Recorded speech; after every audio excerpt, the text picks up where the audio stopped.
Hello students, welcome to this video.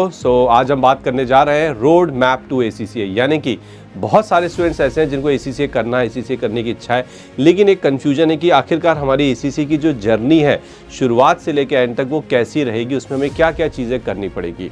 तो आज के इस वीडियो में मैं आपको एक ऐसा प्लान देने वाला हूँ कि ऐसा रोड मैप देने वाला हूँ ACCA करने के लिए, जो आपको एक बहुत अच्छा क्लैरिटी देगा, आपकी कन्फ्यूजन को दूर करेगा और आपको बताएगा कि आने वाले सालों में ACCA करने के लिए आपको क्या क्या करना है। तो चलिए देखते हैं रोड मैप टू ACCA।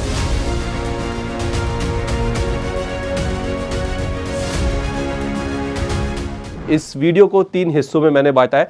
पहले हिस्से में मैं आपको बताऊंगा कि हाँ, आपको क्या रोड मैप यहाँ पे फॉलो करना है ACCA करने के लिए।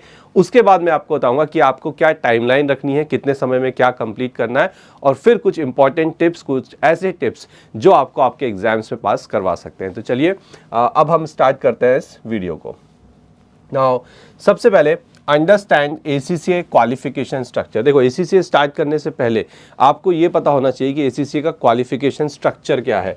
तो मैं यहाँ पे आपको बताता हूँ, ACCA के क्वालिफिकेशन में आपको टोटल 13 एग्जाम्स देने होते हैं और उसके बाद एक एग्ज़ाम और देना होता है और फिर आपको कुछ प्रैक्टिकल एक्सपीरियंस चाहिए होता है।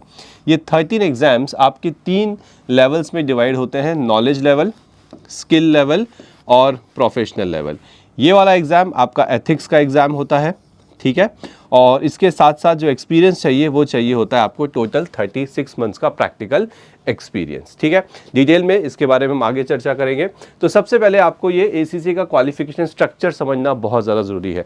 अगर आप चाहते हैं कि इसके ऊपर एक वीडियो मिले तो ऑलरेडी एक वीडियो इस पर मैंने रिकॉर्ड कर चुका हूँ, जिसका लिंक आपको डिस्क्रिप्शन में मिलेगा। जाइए और देखिए कि क्या है क्वालिफिकेशन स्ट्रक्चर पूरी तरह से। ना ये समझने के बाद अगली चीज़ जो आपको समझनी है वो है एलिजिबिलिटी क्राइटेरिया, कि ACCA करने के लिए क्या एलिजिबिलिटी क्राइटेरिया है। तो देखिए, यहाँ पे अगर आप 10th पास आउट हैं आप ACCA कर सकते हैं, अगर आप 12th पास आउट है आप भी ACCA कर सकते हैं ऑब्वियसली। अगर आपने BCom किया हुआ है या आप BCom कर रहे हैं, आपने BBA किया हुआ है या आप BBA कर रहे हैं, या आप कॉमर्स फील्ड से हैं नहीं, उसके बावजूद भी आप ACCA करने के लिए एलिजिबल रहेंगे, ठीक है। चलिए, उसके बाद नेक्स्ट स्टेप जो आपका होना चाहिए वो होना चाहिए रजिस्टर विथ ACCA, ठीक है। तो रजिस्टर कैसे करना है ACCA में, उसमें ग्रूमिंग एजुकेशन एकेडमी आपकी पूरी हेल्प करेगा, ठीक है। आपको सिर्फ अपनी कुछ डिटेल्स देनी होती हैं, जैसे कि आपका जो आइडेंटिटी प्रूफ है, आपकी जो 12th या 10th की जो मार्कशीट है, इस तरह के डॉक्यूमेंट्स देने होते हैं और ग्रूमिंग एजुकेशन एकेडमी यहाँ आपको ACCA में रजिस्टर करेगा, ठीक है। तो आपको पहले ACCA कोर्स को समझना है, आपको अपनी एलिजिबिलिटी क्राइटेरिया टेस्ट करना है, एंड थर्ड थिंग, आपको अपने आप को ACCA में रजिस्टर करना है। उसके बाद जो अगला स्टेप है, यहाँ पे आपको अपनी स्टडीज़ प्लान करनी है। जैसे कि आपको पता है कि 3 लेवल होते हैं, knowledge level, skill level and professional level. तो अगर मैं बोलता हूँ कि आपने नॉलेज लेवल से ही स्टार्ट किया है, तो यहाँ आपको प्लान करना पड़ेगा कि आप कैसे नॉलेज लेवल को फिनिश करोगे, कितने समय में फिनिश करोगे, स्किल लेवल, प्रोफेशनल लेवल। तो क्या टाइमलाइन रहनी चाहिए, उसका एक एस्टिमेट आपके पास होना चाहिए, और क्या टाइमलाइन होनी चाहिए स्टैंडर्ड, वो मैं आपको वीडियो में आगे समझाता हूँ। उसके बाद चूज़ अ स्टडी मोड, यानी कि क्या आप सेल्फ स्टडी करना चाहते हैं, क्या आप किसी कोचिंग इंस्टीट्यूट से खुद को एनरोल करके पढ़ना चाहते हैं, या फिर जो ऑनलाइन कंटेंट अवेलेबल है, नहीं हम उसी से काम चला लेंगे, हम वहीं से पढ़ लेंगे, ठीक है। तो चूज़ अ स्टडी मोड, ये बहुत इंपॉर्टेंट यहाँ पे एक डिसीजन मेकिंग करनी होती है आपको कि आखिरकार आपको पढ़ना कैसे है। तो यहाँ पे बहुत से स्टूडेंट सेल्फ स्टडी मोड पे भी जाते हैं, लेकिन थोड़ी सी प्रॉब्लम आती है कि जब आप सेल्फ स्टडी में जाएंगे, आपको अच्छे से कॉन्सेप्ट नहीं क्लियर होते, रिजल्ट आपका फेवरेबल नहीं है, तो फिर वो आपका एक अटेम्प्ट और आपके पैसे दोनों वेस्ट होते हैं। तो बहुत ही वाइज डिसीजन लीजिएगा यहाँ पे कि आपका स्टडी मोड क्या रहने वाला है। उसके बाद आपको अपने एग्जाम्स के लिए प्रिपेयर करना है, ठीक है। टोटल 13 एग्जाम्स होते हैं जो मेन एग्जाम होते हैं, जैसे कि मैंने बताया था। आप कौन सा एग्जाम दे रहे हैं, अपने उस एग्जाम के लिए तैयारी शुरू कर दीजिए, ठीक है। चलिए, उसके बाद कंप्लीट द एग्जाम। ऑब्वियसली आपको अपने 13 एग्जाम कंप्लीट करने हैं, जिसको करने में आप मान के चलिए कि एवरेज 3 से 4 साल का ड्यूरेशन लगता है, अगर आप नॉलेज लेवल से स्टार्ट कर रहे हैं।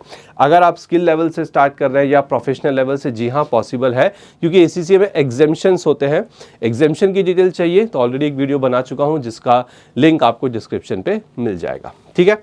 अपने एग्जाम्स कंप्लीट करिए। अब देखो, जैसे आपने अपने 13 एग्जाम्स कंप्लीट किए, एक आपने एथिक्स वाला एग्जाम कंप्लीट किया, अब आपको अपना जो प्रैक्टिकल एक्सपीरियंस रिक्वायर है, जिसको PER बोला जाता है, ये भी कंप्लीट करना है। अच्छी बात ये है कि ये प्रैक्टिकल एक्सपीरियंस रिक्वायर्ड ज़रूरी नहीं है कि आप ACCA करने के बाद करें। आप जब ACCA कर रहे हैं आप तब भी कर सकते हैं। ACCA करने से पहले जो प्रैक्टिकल एक्सपीरियंस लिया है आपने, उसको भी कंसीडर किया जाता है इसमें, या ACCA करने के बाद। तो ये कब करना है ये मैं आपको थोड़ी देर में बताता हूँ। उसके बाद ethics and professional skills module, तो ये जो यहाँ पे मैंने +1 किया था, ये इसी की बात है। तो देखिए, अगर आपको ACCA का मेंबर बनना है तो ये 3 चीज़ें मस्ट होनी चाहिए। पहला, आपके एग्जाम्स क्लियर होने चाहिए। दूसरा, आपका प्रैक्टिकल एक्सपीरियंस हो जाना चाहिए 36 मंथ्स का। और तीसरा, एथिक्स का जो एग्ज़ाम है, विच इज़ वेरी बेसिक, बहुत ही ईजी एग्ज़ाम होता है, वो आपका हो जाना चाहिए। चलिए, उसके बाद जब आप ACCA के मेंबर हो जाएंगे तो stay updated with the CPD, that is continuous professional development. जब आप ACCA के मेंबर बन जाते हैं तो आपको कंटिन्यूस प्रोफेशनल डेवलपमेंट भी करना होता है। कुछ इवेंट्स होते हैं, कुछ टारगेट्स होते हैं जो आपको अचीव करने होंगे। ठीक है, जॉइन ACCA इंडिया नेटवर्क। अब ACCA अगर आप इंडिया में है, ठीक है, वैसे तो ACCA ऑलमोस्ट 179 कंट्रीज़ में प्रेजेंट है, ठीक है, लेकिन अगर आप इंडिया में है तो इंडिया में जो भी ACCA का नेटवर्क है उसे ज्वाइन करिए, लोगों से मिलिए और अपने जो आपका इंस्टीट्यूट है उसके बारे में और ज़्यादा डिटेल में जानिए। ठीक है, तो ये था हमारा एक छोटा सा रोड मैप कि कैसे आप अपनी ACCA की जर्नी को यहाँ पे कंप्लीट करेंगे। चलिए, अब मैं यहाँ पे इंपॉर्टेंट चीज़ बताने वाला हूँ, दैट इज़ टाइमलाइन। ध्यान से सुनिएगा। टाइमलाइन मतलब कि आप अपने ACCA कोर्स को कैसे कंप्लीट करेंगे।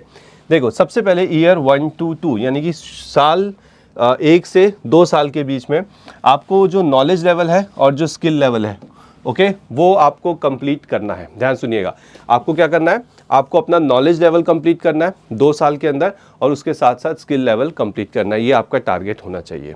उसके बाद 2 से 3 साल gain initial practical experience and complete some professional level exam. जब आप 2 से 3 साल में आओगे, लेट्स से इसको ऐसे बोलते हैं, 2 साल में नॉलेज और स्किल, तीसरे साल में जो आपका 3rd ईयर होगा, 3rd ईयर में आपको प्रोफेशनल लेवल के कुछ एग्जाम देने हैं, और साथ ही साथ बेस्ड ऑन कि आपने स्किल लेवल क्लियर कर लिया है, आपको कहीं ना कहीं एक जॉब मिल जाती है। आपको अपना प्रैक्टिकल एक्सपीरियंस यहीं से स्टार्ट करना है। तो ये नहीं प्रैक्टिकल एक्सपीरियंस आप ACCA करने के बाद ही चालू करेंगे, ऐसा बिल्कुल नहीं है, आप यहाँ भी कर सकते हैं। उसके बाद 3 to 4 finish remaining strategic professional exam, complete PER and the ethics module. तो चौथे साल में आपको क्या करना है, अपनी प्रैक्टिकल एक्सपीरियंस कंटिन्यू रखिए।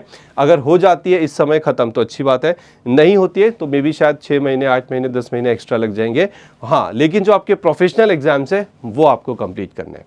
तो देख सकते हैं, अगर आप इस टाइमलाइन को फॉलो करते हैं तो बहुत आराम से 3 से 4 साल में शायद प्रैक्टिकल एक्सपीरियंस थोड़ा सा रह जाए गेन करने को, लेकिन जो आपके एग्जाम्स है वो आप बहुत कंफर्टेबल तरीके से पास कर सकते हैं।